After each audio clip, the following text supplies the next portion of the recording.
día. Hola, buenos días, ¿cómo andan? ¿Qué tal, Carlitos, Valen, toda la audiencia? ¿Cómo están? Bienvenida como cada lunes. Bueno, tema disparador, alimentación consciente. Sí, bueno, un poco hoy decidimos charlar sobre este tema, Carlitos, porque venimos hablando del tema del cambio climático, del tema del cuidado del ambiente, y no solamente es importante cuidar el ambiente, sino también cuidarnos nosotros. Creo que cuando nosotros empezamos a prestarnos un poco más de atención, también estamos entrando en un estado, digamos, en donde ayuda muchísimo más a respetar la naturaleza. Y el tema de la alimentación lo elegimos justamente porque, bueno, venimos en un año de pandemia donde creo que la vida nos cambió un poco a todos, donde quizás empezamos a ser más conscientes del tiempo y de la vida misma, porque creo que muchos de nosotros también hemos perdido o algún familiar o algún amigo, o tenemos algún amigo que ha perdido a alguien querido. Y bueno, y esta pandemia un poco nos viene a traer algún mensaje que creo que es importante que empecemos a decodificar como humanidad. Y el tema de la alimentación no es menor, porque obviamente la alimentación influye en nuestro bienestar y en la manera en que nosotros vivimos y nos sentimos.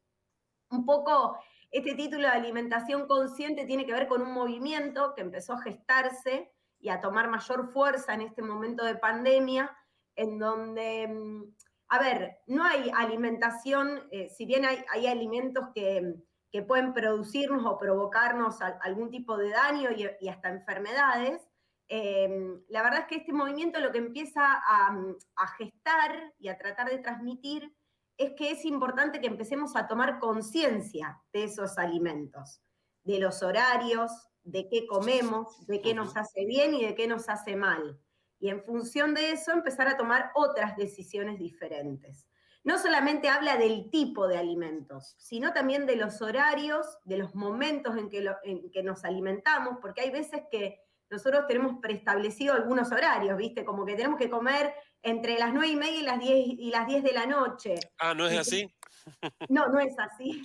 No es así. Y además esto también influye con las estaciones del año. ¿No les pasa que por ahí en invierno tienen ganas de comer algunos alimentos y de a lo mejor cenar en algunos horarios que en verano nos pasa otra cosa diferente? Claro. Entonces, bueno, esto, empezar a prestar atención y empezar a ser un poco más conscientes de qué comemos. Y esto también viene de la mano con algo que se debatió hace poquito, que en realidad estamos esperando su resolución final en la Cámara Baja de la Nación, que tiene que ver con el etiquetado de alimentos, el etiquetado frontal de alimentos.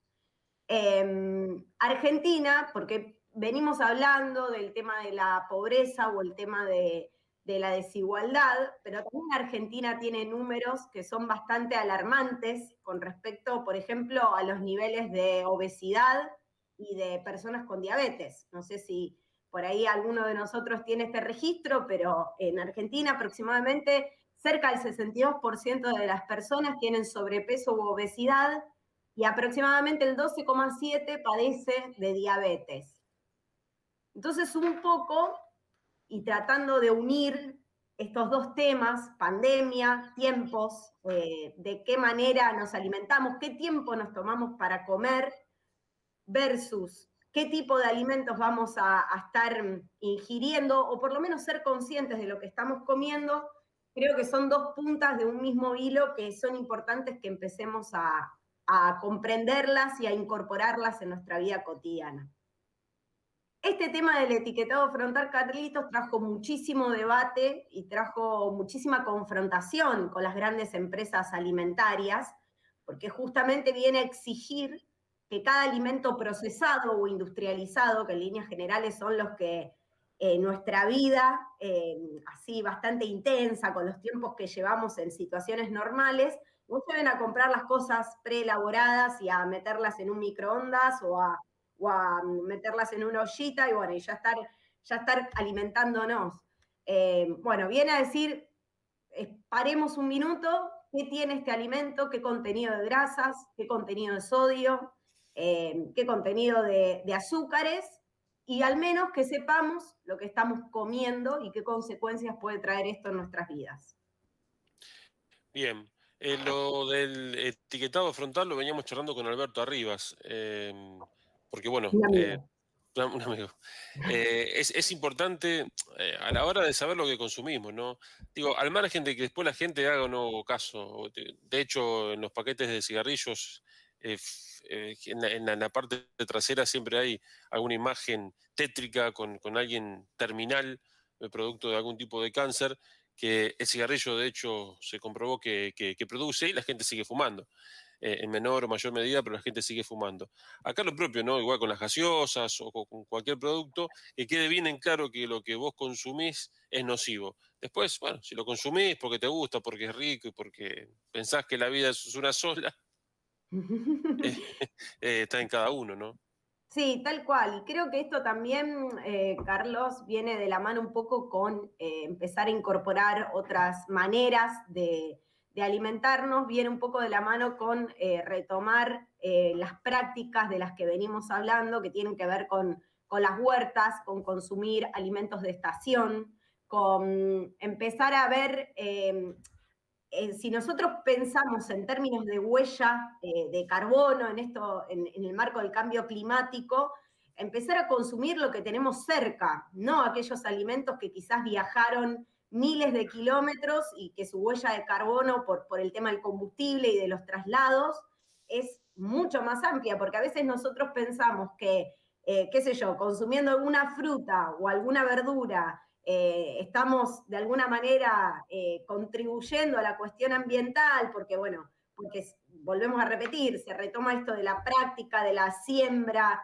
de cómo cosechamos, de cómo consumimos, pero a veces esa verdura o esa fruta viene de Río Negro. Claro. Entonces, los kilómetros que hizo y si medimos en términos ambientales, el daño ambiental quizás es muchísimo mayor al haber comido algo que se siembra y se cosecha en nuestra zona. Entonces, empezar y retomar el que pueda a tener nuestra propia huerta, a ver cuáles son los alimentos de estación. También estas frutas y estas verduras, en líneas generales, contribuyen o ayudan al mejoramiento de algún órgano. Vieron que, bueno, se dice mucho, si comes tal cosa, ayuda a prevenir el cáncer o ayuda a prevenir la osteoporosis. Bueno, empezar a prestar un poquito de atención a eso y ver en qué condiciones también se cosechan y se siembran esas frutas y estas verduras. Empieza con el movimiento de agroecología, perdón, a tratar de buscar aquellos productores que cosechan en determinadas condiciones, libres de agroquímicos, que respetan muchísimo más la naturaleza, y en Rosario hay una muestra amplísima de eso. Podemos encontrar estas verduras y estas frutas en muchas de las ferias y también en un stand específico para estos productores. Y me parece que en esto de empezar a prestar atención a la alimentación, tomarnos el tiempo para alimentarnos, no hacerlo así a lo loco, como a veces nuestra vida cotidiana nos lleva a hacerlo, nos va a ayudar muchísimo más a tener un bienestar, a contribuir a nuestra salud personal, pero también a contribuir al medio ambiente y hacer un poquitito más, un pasito más para ayudar a su preservación, ¿no? Les recomiendo un documental de Netflix que se llama Hongos Fantásticos. No sé si lo viste, si no te lo No lo vi. recomiendo. Habla de las setas, por supuesto, en todas sus facetas, ¿no? Desde la parte que es utilizada para la medicina, lo rico en nutrientes, cómo evolucionó su teoría de cómo evolucionó la raza humana a través del consumo de setas, hasta la parte más controversial que tiene que ver con las drogas, los alucinógenos y todo lo que eso implica, ¿no? Pero es muy interesante, dinámico, ¿no? Habla sobre Muy una bien. teoría,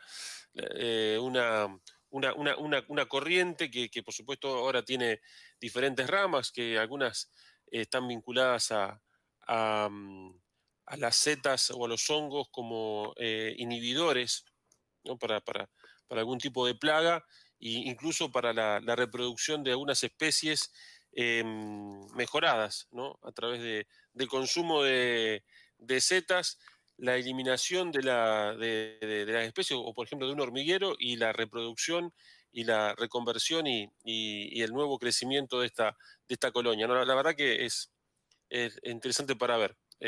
por supuesto basado en trabajos científicos y en estudios. Así que se los recomiendo, hongos fantásticos, ahí sí.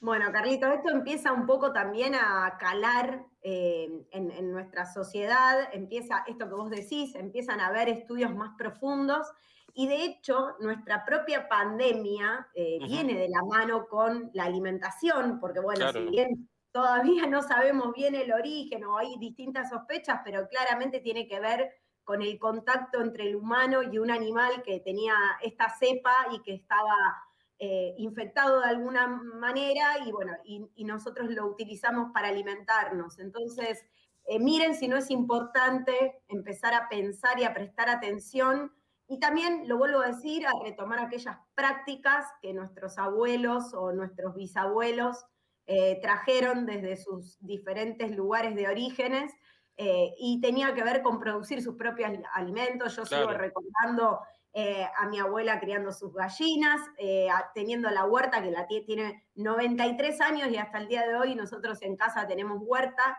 Y nada mejor que eso, les aseguro que ir a cortar la lechuga en el momento y poder consumirla.